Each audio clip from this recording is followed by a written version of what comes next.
겸손의 왕이 오신다는 제목으로 하나님의 말씀 전하도록 하겠습니다. 만약에 나에게 남은 삶이 일주일밖에 되지 않는다는 그런 소식을 들으면 여러분은 어떤 생각이 드시겠습니까? 그 남은 일주일 동안 여러분들은 무엇을 하시겠습니까?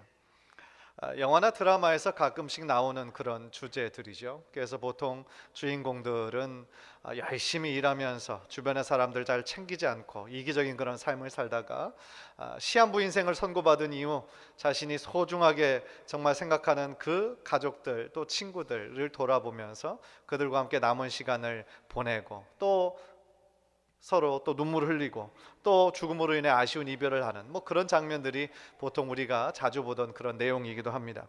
사실 죽음은요, 우리가 선뜻 생각하기 싫은 그런 주제이기는 하지만 우리 모두 언젠가는 직면해야 하는 아주 현실적인 주제이기도 합니다. 따라서 자신에게 일주일밖에 남지 않았다라고 한다면 지금 자신의 죽음을 아주 가까이 직면하고 있다는 그 사실로 굉장히 한 시간이 엄숙하고 또 귀중한 시간이지 않았을까 싶습니다. 그런데 누군가 이 세상에 태어난 목적이 죽기 위함이라고 한다면 너무 비관적으로 들리나요? 아니, 더 정확하게 이야기하면 이 남아있는 마지막 일주일을 위해서 그의 온 생을 준비했다고 한다면 그것은 어떨까요? 제가 지금 누구의 이야기를 하는지 조금 눈치를 채셨을지 모르겠습니다. 예수님입니다. 존 스토트는 그리스도의 십자가라는 책에서 예수의 죽음은 그의 사명의 중심이었다, 그렇게 말하고 있습니다.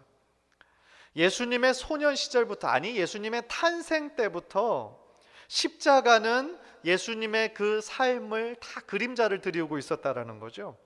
즉 그의 십자가의 그 죽음이 예수님의 삶의 중심이고 목적이었다라는 것입니다. 예수님도 완전한 인간이셨어요. 예수님도 태어나셔서 아기의 시절이 있었고 유소년 시기가 있었고 중고등부, 청소년 시기가 있었을 겁니다. 그런데 예수님은 과연 무슨 생각을 하시면서 사셨을까요? 성경에 다른 그런 내용들은 없지만 누가복음에서만 예수님의 12살 때 그 유년 시절의 이야기가 나오죠. 요셉과 마리아가 유월절을 지키러 예루살렘으로 올라갔습니다. 제가 지난번에도 말씀드렸던 것처럼 유월절이나 오순절이나 큰 명절이 닥치면 전 지역에서 그곳에 하나님께 제사하고 예배하러 모이죠. 얼마나 복잡했는지 모릅니다. 그래서 예배를 거기서 유월절 그 모든 것을 마치고 이제 자신의 고향으로 돌아가는 길이었는데 사람이 너무 많아서 예수님이 잘 따라오는지 아마 확인을 잘 못했던 것 같아요. 아마 자기의 친척 따라서 아니면은 이렇게 잘 오고 무리 중에 섞여서 오고 있겠지, 아마 그렇게 예상했던 것 같습니다. 근데 며칠이 지났는데 확인을 해보니까 없는 거예요. 12살 예수님이. 그래서 얼마나 그 부모의 마음이 찢어졌겠습니까? 자식이 지금 없어졌지 않습니까? 그래서 다시 예루살렘으로 막 지금 쫓아가고 있습니다. 그래서 예루살렘에서도 막 얼마나 많이 찾았을 거예요. 사람들에게 혹시 이렇게 생긴 사람 못 봤습니까? 겨우 찾았습니다. 예루살렘 성전에 지금 앉아있는 자기 아들의 모습이에요. 그런데 그 아들에게 왜 여기 있었느냐, 우리가 얼마나 너를 애타게 찾았는 줄 아느냐. 아빠 엄마가 지금 마리아와 요셉이 그렇게 12살 된 예수님을 책망했죠. 그랬더니 예수님께서 그때 뭐라고 말씀하십니까? 왜 나를 찾으셨습니까? 내가 내 아버지 집에 있어야 할 줄 알지 못하셨습니까? 그렇게 이야기하죠. 여기서 중요한 건 뭐냐면요, 지금 육체의 아버지가 자신을 찾고 있는데 지금 예수님 12살 된 예수님은 내가 내 아버지 집에 있어야 하는지 알지 못하셨습니까? 이렇게 묻는 거죠. 무슨 얘기예요? 12살 때 그 이전부터 예수님은 자신의 아버지가 하나님이심을 알고 있었다는 얘기죠. 그러니까 그 마음의 중심 가운데는 자신이 보통 사람이 아님을 깨달았다라는 거예요. 아주 어렸을 때부터. 그리고 자신은 아버지 하나님이 보내신 일을 위해 이 땅에 왔고 그것에 전념해야 한다는 것을 알고 있었다라는 거죠. 예수님께서 말씀하신 그 아버지의 일이 무엇인지는 그의 공생의 사역을 통해 확연히 드러났죠. 뭡니까? 인류의 구원을 위한, 그의 대속의 죽음이었습니다. 따라서 오늘 본문은요, 예수님 자신에게 맡겨진 그 사명을 이제 아주 구체적으로 이루는 첫 번째 발걸음이 바로 오늘 본문 종려주일의 본문이라고 할 수 있겠습니다. 간절히 바라기는 오늘 본문을 통해서요, 정말 하나님의 뜻이 무엇일까, 또 우리로 하여금 담기를 원하는, 깨닫기 원하시는 하나님의 은혜가 무엇일까 기대하는 마음으로 들을 때 하나님의 큰 은혜가 저와 여러분 모두에게 임하시기를 간절히 축원합니다. 첫 번째로 오늘 본문을 통해서 발견하는 첫 번째 사실은요, 예수님의 예루살렘으로 입성하신 그 사건은 오래전에 예언된 구약의 예언의 성취였다라는 것입니다. 1절을 보면은요, 예수님께서 지금 제자들과 함께 예루살렘 근처 벳박의 마을이라는 곳에 이르렀다라고 얘기합니다. 그런데 2, 3절을 보니까 예수님께서 조금 이상한 그런 요청을 하죠. 제자들에게 맞은편 마을로 가서 나귀와 나귀 새끼를 데리고 오라, 그렇게 명령합니다. 생각해 보세요. 지금 그때 당시에 어떤 교통수단이 없었겠죠. 별로 말 뭐 이런 거 빼고는요. 예수님께서 다른 그런 복음서에 보면 나귀를 타고 이렇게 다니셨다라는 기록이 전혀 없어요. 그러니까 지금 이 예루살렘으로 오셨을 때도 역시나 제자들과 함께 걸어 오셨습니다. 그런데 이제 불과 2, 3km 앞두고 있어요. 그런데 지금까지 쭉 걸어오셨는데 2, 3km 이제 좀만 걸어가면 되는데 굳이 나귀를 타고 들어가셔야 할 이유가 있습니까? 갑자기 피곤해지셔가지고 내가 이제 더 이상 못 걸어가겠다, 우리 나귀 좀 데리고 가지고 와라, 내가 좀 그 타고 가야 되겠다, 그런 즉흥적인 것이 아니었음을 우리는 그 2, 3절을 읽어보면 그것이 계획된 것이었음을 우리는 알 수 있습니다. 2, 3절 한번 보십시오. 이르시되 너희는 맞은편 마을로 가라. 그리하면 곧 메인 나귀와 나귀 새끼가 함께 있는 것을 보리니 풀어 내게로 끌고 오라. 만일 누가 무슨 말을 하거든 주가 쓰시겠다 하라. 그리하면 즉시 보내리라 하시니. 이 구절을 보시면 예수님이 그 제자들을 보내실 때 분명히 그렇게 나귀와 나귀 새끼가 있을 거다라고 지금 보시는 그런 장면이 나오죠. 전통적인 해석은 예수님의 초월적인 지식이었을 것이다, 그렇게 해석을 합니다. 그러나 또 다른 성경 해석자는 뭐라고 얘기하냐면 예수님께서 이미 모든 것을 준비해 놓으셨을 가능성도 있다는 거죠. 왜냐하면 예루살렘 근처 베다니에 예수님께서 아주 친하게 지내던 사람들이 있었고, 그들로 하여금 자신이 이제 이 나귀를 타고 들어가는 것의 그 중요함을 본인이 아시기 때문에 그것을 미리 준비해 놨을 거다라는 얘기죠. 물론 뭐 이렇게 해석을 하든지 이렇게 해석을 하면 조금 은혜가 떨어질지도 모르겠지만, 어쨌든 초월적인 예제 능력으로 그렇게 하셨든지 아니면 미리 예수님께서 준비해 놓으셨든지 그거는 이 이야기에서 그렇게 중요한 부분은 아니에요. 정말 중요한 것은 뭐냐면 예수님이 왜 나귀를 타셨어야 하는 점이에요. 왜 나귀를 타셨어야 했나? 아까도 말씀드렸듯이 이제 목적지가 2, 3km밖에 안 남았는데 예수님께서 그렇게 하신 것은 분명한 목적이 있으셨다는 거죠. 그것이 바로 4절입니다. 이는 선지자를 통하여 하신 말씀을 이루려 하심이라. 무슨 얘기냐면 예수님께서 그 2, 3km 앞둔 지점에서 나귀를 타셔야 하는 이유는 바로 그것의 예언에 이미 이루은 예언의 그 내용 가운데 메시아다라는 내용이 그 가운데 있기 때문인 것이죠. 그것이 이제 구약의 선지자 스가랴의 예언이었습니다. 그 스가랴의 예언의 내용을 나타내는 게 5절이죠. 5절을 우리 화면을 보면서 함께 읽을까요? 시작. 시온 딸에게 이르기를 내 왕이 내게 임하나니 그는 겸손하여 나귀 곧 멍에 매는 짐승의 새끼를 탔도다 하라 하였느니라. 너희의 왕이 임하신다. 그 왕은 너무나 겸손하여 나귀의 새끼를 탔다라는 지금 스가랴의 예언입니다. 그렇다면 스가랴의 원래 말씀과 좀 한번 비교해 볼 필요가 있을 것 같아요. 스가랴서 9장 9절입니다. 제가 읽겠습니다. 시온에 따라 크게 기뻐할지어다. 예루살렘에 따라 즐거이 부를지어다.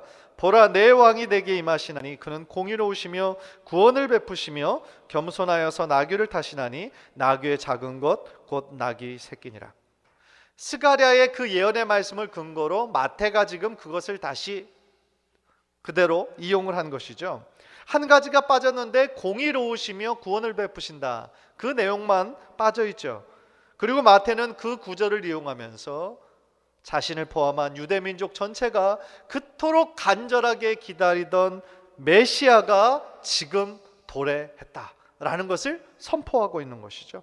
따라서 스가랴 예언자는 기뻐하라는 거예요. 기뻐하고 즐거워하라는 거예요. 왜? 우리가 그토록 오래 기다리던, 몇백 년 동안 기다리던 메시아가 우리들에게 오셨기 때문이라는 거죠. 그렇다면 궁금한 것은요, 당시의 유대인들이 이 구약의 스가랴의 예언을 알고 있었을까요? 물론이에요. 그 증거가 바로 무리들의 반응을 보면 우리가 알 수 있습니다. 8절과 9절을 보면 무리들이 어떻게 반응했는가가 나오죠. 8절을 보십시오. 무리의 대다수는 그들의 겉옷을 길에 펴고 다른 이들은 나뭇가지를 베어 길에 펴고, 많은 사람들이요 자신의 겉옷을 바닥에 깔았다라는 거예요. 카페트처럼. 그리고 나뭇가지 팜트리를, 가지를 막 깔았다는 거죠.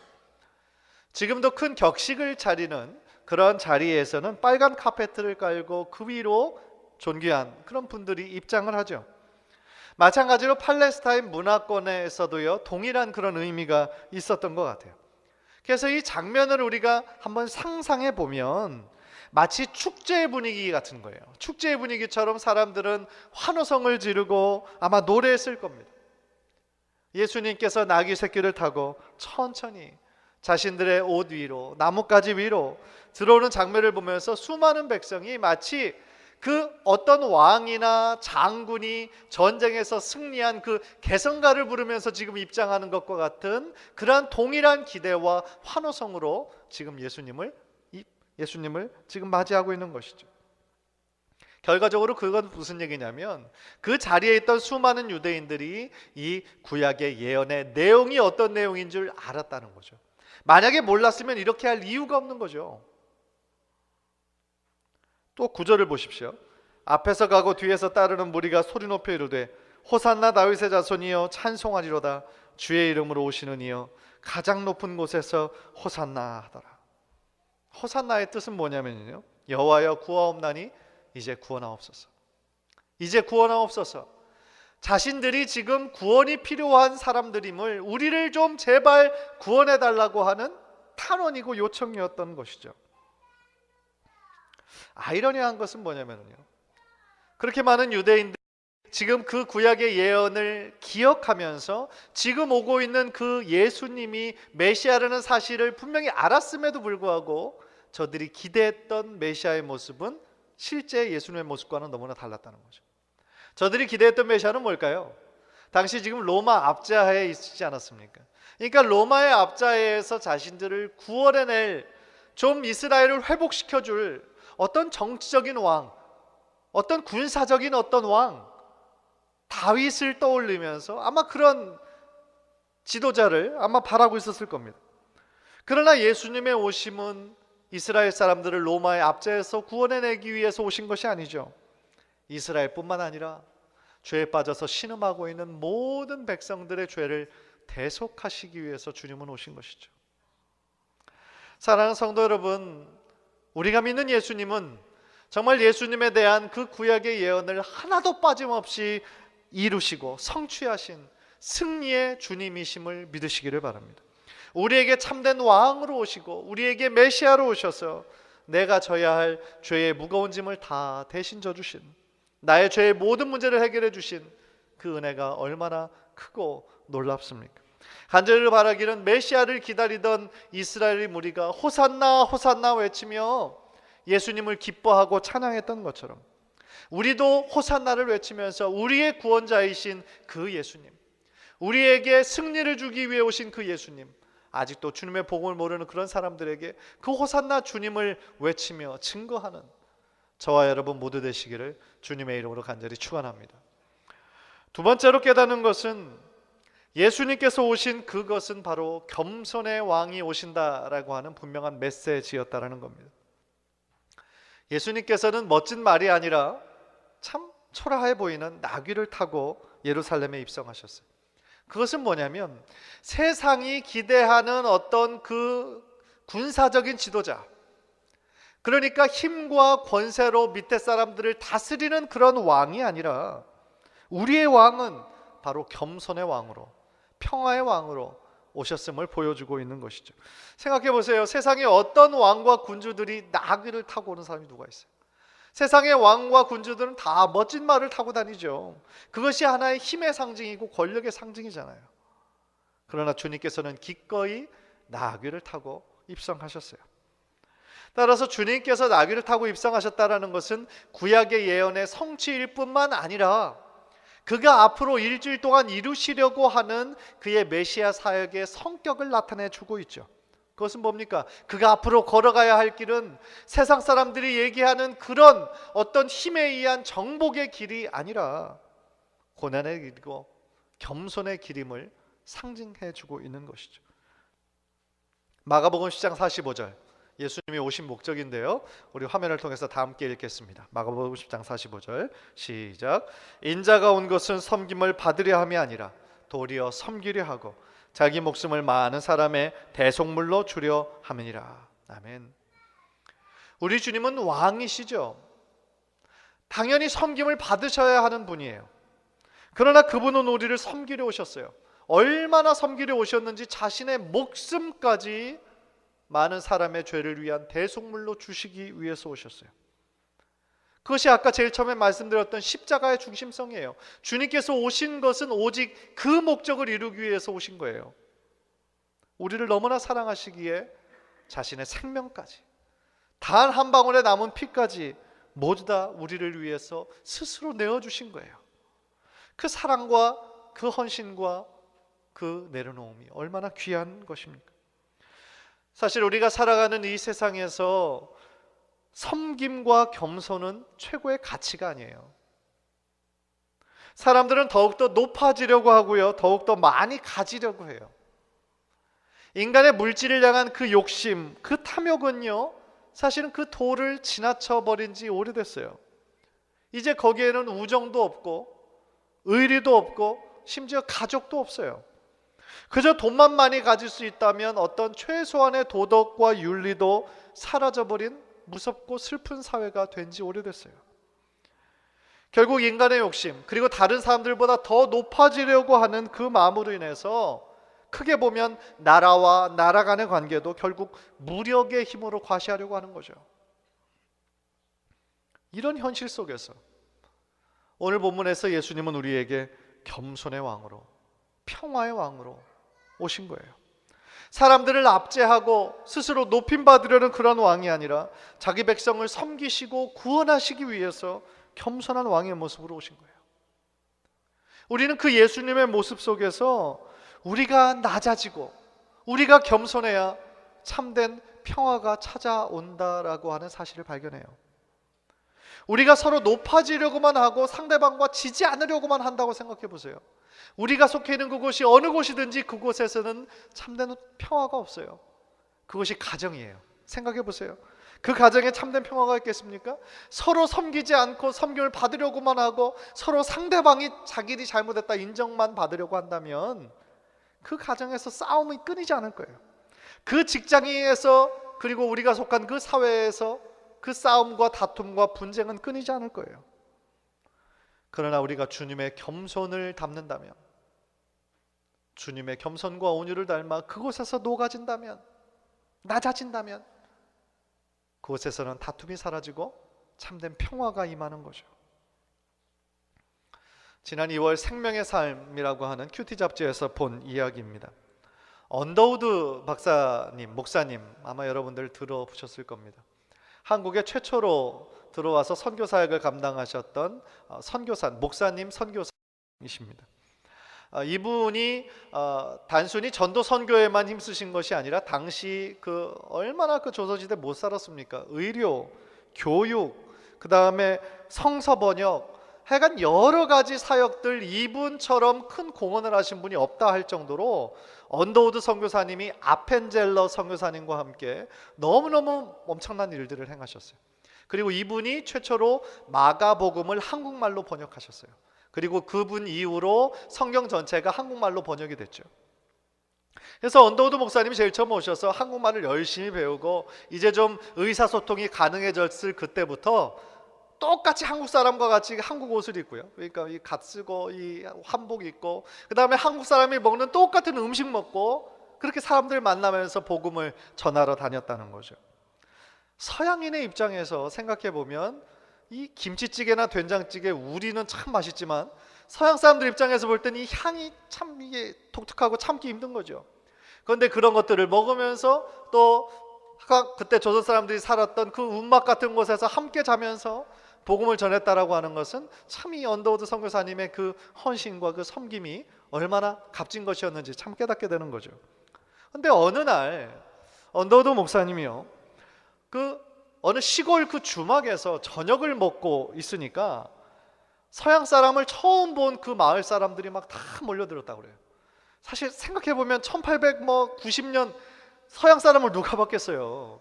처음 보니까 사람들이 막 다 이상한 사람들 왔다 해가지고 얼마나 막 몰려들었겠어요. 그래서 그 동네 사람 거의 다 막 모았다는 거죠. 그래서 이제 이 언더우드 목사님이 막 밥 먹는 거를 뭐 구경하는 거예요. 뭐 동물원 짐승 보는 것처럼 보고 있는 거죠. 그런데 한 청년이, 한 버릇없는 청년이 이제 옆에 이제 친구에게 이렇게 얘기하는 거예요. 그것이 밥을 먹을 줄 아네? 그랬다는 거예요. 그러니까 이 언더우드 목사님이 이제 그거 알아듣고, 예, 국도 먹을 줄 압니다. 국도 먹을 줄 압니다. 뭐 그랬겠죠. 그랬더니 이제 이 청년이 더 막 깜짝 놀라면서, 야, 이것 봐라, 그것이 말도 할 줄 아네? 이랬다는 거예요. 그랬더니 언더우드 박사가, 예, 글도 쓸 줄 압니다. 글도 쓸 줄 압니다. 뭐 그렇게 말을 받았다는 거죠. 생각해보면 그때나 지금이나 사람을 그것이라고 부르는 사람이 누가 있겠어요? 어떤 물건이나 어떤 짐승한테 그것이라고 그러죠. 사람한테 누가 그것이라고 그럽니까? 모욕인 거죠. 이상하다는 거죠. 만약에 우리한테 한참 나이도 막 정말 젊은 청년이 그런 비슷한 말을 하면 가만히 있을 사람은 없을 거예요. 이런 나이도 어린 이놈이 말이야, 어른에게 못하는 말이 없어. 너 몇 살이야? 잘하는 거잖아. 너 몇 살? 네 아버지 누구야? 내가 누군지 알아? 아마 이렇게 반응했을 텐데, 이 언더우드 선교사님은 그냥 그런 모욕을 달게 받으면서도 웃으면서 온유하고 겸손하게 그 모든 것들을 다 받아줬다는 거죠. 정말 복음을 위해서 낮아지기를 마다하지 않은 언더우드 선교사님, 32년 한국에서 머무는 동안 수없이 많은 그 풍토병, 막 질병들, 가족들과 멀리 떨어져 살고 말이죠. 그런데 그 헌신으로 인해서 한국 땅에 정말 그 복음이 뿌려진 것을 보면 얼마나 귀한 분이십니까? 그런데 그 언더우드 선교사님의 그 겸손한 모습에 이 청년이 감동을 받았다는 거예요. 그래서 나중에 그 언더우드 선교사님이 전한 그 복음을 듣고 복음을 받아들여서 크리스찬이 되었다는 그런 이야기가 전해져 내려오고 있습니다. 참 재밌는 이야기면서 우리들에게 큰 깨달음을 주는 이야기인 것이죠. 언더우드 목사님이 그렇게 겸손할 수 있었던 그 이유가 뭐겠습니까? 바로 예수님의 겸손을 본받고 싶은 마음이 있기 때문이지 않았을까요? 예수님의 겸손의 모습 가운데 나타난 하나님의 영광을 이 언더우드 목사님은 그것을 본 것이 아니었을까요? 그렇다면 우리는 그럼 어떻게 살아야 할까요? 예수님을 주님이라 믿고 또 그렇게 따라가기로, 우리 크리스찬들이 바로 예수의 사람이란 뜻인데, 그럼 우리는 어떻게 살아야 할까요? 마태복음 11장 29절 우리 한번 화면을 보면서 다 함께 읽겠습니다. 시작. 나는 마음이 온유하고 겸손하니 나의 멍에를 메고 내게 배우라. 그리하면 너희 마음이 쉼을 얻으리니. 우리들의 믿음의 대상이에요. 그리고 그분은 우리들의 신앙의 삶의 롤모델이에요. 그죠? 주님의 말씀대로 우리는 살아야 될 뿐만 아니라 주님이 살아가신 그 모습대로 우리도 살아가기를 원하는 거 아닙니까? 그렇다면 우리는 주님의 온유와 주님의 겸손의 모습을 닮아가야죠. 입으로는 예수님을 따른다고 하면서, 입으로는 주님이라고 하면서, 혹시 우리의 모습 가운데 내가 스스로 높아지려고 하고 내가 스스로 왕이 되려고 하는 그런 마음은 혹시 없나요? 혹시 다른 사람들과의 관계에 있어서도 상대방이 나를 좀 섬겨줬으면 좋겠다라고만 생각하지 내가 스스로 먼저 섬기기는 좀 꺼리는 모습은 혹시 없나요? 나는 스스로 참 괜찮은 사람이고 나는 스스로 참 겸손한 사람이라고 생각했는데 다른 사람은 혹시 당신을 교만한 사람이라고 보진 않나요? 간절히 바라기는 정말 우리 모두가 예수님께서 오늘 본문을 통해 겸손의 왕으로, 평화의 왕으로 보여주신 그 겸손의 모습을 우리도 본받아서 우리가 머무는 곳, 우리가 지나가는 그 모든 곳에 예수의 향기가 나고, 다른 사람들이 우리를 생각할 때 나와 조금만 좀 더 함께 있었으면 좋겠다, 그렇게 바랄 수 있는 그런 사람, 늘 하나님의 축복의 통로가 되고 평화의 도구가 되는 우리 성도님들 모두 되시기를 주님의 이름으로 간절히 축원합니다. 기도하겠습니다.